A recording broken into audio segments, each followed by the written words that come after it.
What's up guys, U29 back with you again, and I'm here to talk to you about movesets. So this week we are looking at Breloom. Now Breloom itself, we already know like the standard Breloom sets, or Mark Punch, Rock On, maybe like Bullet Seed, Rock Tomb, Technician, you know, it's all good, I get that, you know, that's nice, but that's just boring. I'm the kind of person, guys, I don't like using the same conventional sets over and over and over again. I like mixing it up, because the thing is, your opponent is going to be most of the time expecting the same standard set over and over again, and the thing that really comes to the fore is like ingenuity. And so this is what I'm thinking, like, obviously we've all seen this set before, but what I think changes it is the way that it plays in the current meta. So in the current meta, guys, the way I see it, Breloom itself is a really solid Pokemon. The problem that it used to have was that, you know, it could spore something unless it was a grass type over there. But its main issue was that it could just get walled really easily. You know, like, things could just come in, take the hits, like Skarmory. Skarmory could just come in, take the Mark Punch really easily, take the Seed Bombs and all that really easily. Sporing Skarmory is nice, but you couldn't really get much purchase from there.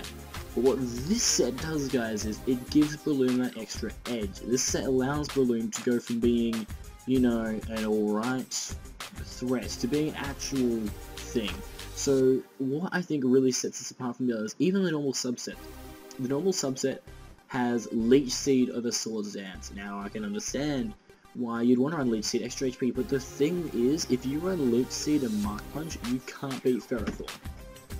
Just basic, you know, understanding.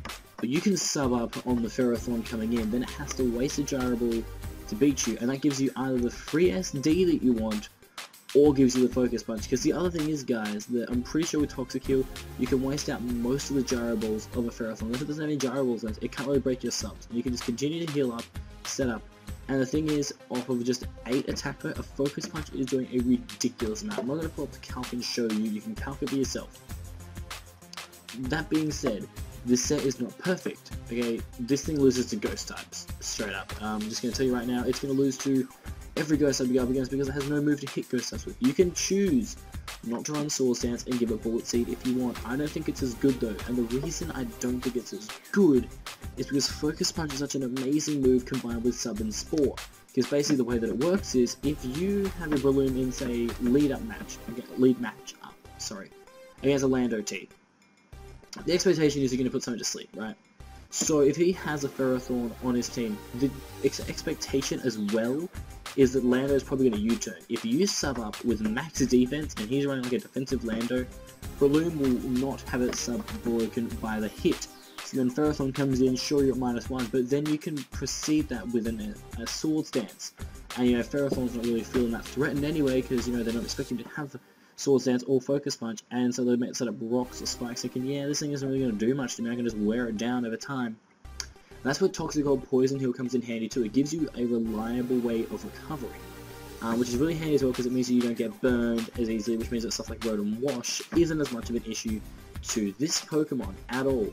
So what really works well with this Breloom is it's something that can deal with the main types that it can't really deal with, which is Psychic types, bulky Psychic types, bulky Fairy types, and bulky Ghost types. And for me, the best thing is maybe like a Bisharp coming in with Knockoff, or Weavile coming in, just being able to put on that offensive pressure, and basically just taking out all the counters, and then basically all you do is set up with Breloom, and if you're always able to chill counters, you don't even need the speed. If you're able to put your opponent to sleep, take up their hits, then you can easily just take them down with this really creative set, and it's something they never expect anyway. Like, some people might run freaking Sapsipper Goodra thinking, yeah, I'm gonna get the boost, I'm gonna beat this guy. But you could just sub turn 1, and they're like, what the hell is this? Then you go for the Swords Dance, and they're thinking, okay, this is different. And then, well, I mean, you don't have to go for Swords Dance, you can just go for the Focus Punch right off the bat, which is like 70% to a Goodra. And they're thinking, what the hell just happened? Because Goodra has no reliable recovery. So you've already broken down one of those big stops to Breloom, like that. It's just, I think that Breloom could definitely put in work. It's not necessarily like perfect, it's not like an ultimate Pokemon gonna use it, gonna be broken. It's just a really creative way of taking the Pokemon that is alright in OU, with a certain niche that it plays, changing it to a different niche, and it actually becomes quite effective because it's that whole thing of being unexpected, and the opponent's looking at it like, oh shit, what do I do now against this Pokemon? So, anyway guys, if you'd like to try this Breloom set, feel free. You can change up the EVs any way you want. You can even, if you want to, run Spadef Breloom. If that's the set that you really want to go with, you want to do with like Rotom's a bit better, because this can wall Rotom as well. Depends if you want to do with Rotom or Landorus better, up to you. But remember always, if you did like this video, make sure you give it a big like. If you would like to give me your opinion on other Pokemon that I should look at for these underrated kind of movesets, please make sure that you comment on these episodes, and also make sure that if you are watching this and you aren't subscribed already, to subscribe to my channel. But anyway guys, thank you so much for watching.